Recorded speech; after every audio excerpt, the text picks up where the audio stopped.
പിന്നെ എനിക്കൊരാഗ്രഹമുണ്ട്. എന്താ സാർ? പറയാം. വിശാലം, അധികം എടുത്തോണ്ട് വരൂ. ഓ, കൊള്ളാമല്ലോ. ഇത് ആരുടെ പ്രതിമയാ? അയ്യോ, ഇത് വിശാലത്തിന്റെ അച്ഛന്റെ പ്രതിമയാ. ഇദ്ദേഹം വലിയ സംഗീതജ്ഞനായിരുന്നു. നിങ്ങൾ കേട്ടിട്ടുണ്ടാവും.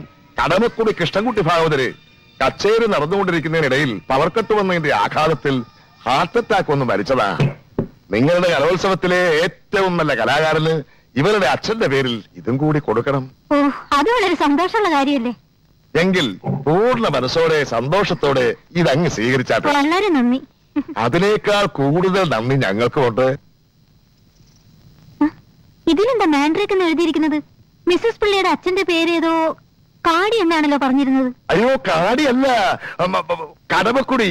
സംഗീത ലോകത്തെ മാന്ത്രികനായതുകൊണ്ട് ആരാധകരിട്ട പേരാ മാൻഡ്രേക്ക് അല്ലേ?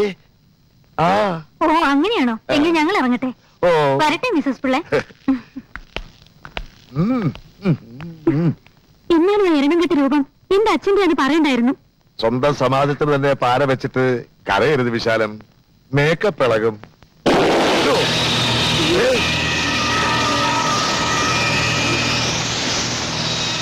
കണ്ടില്ലേ വിശാലം, ഇപ്പോഴേ മഹിളാ സമാജത്തിന്റെ വെടി തീർന്നു തുടങ്ങി.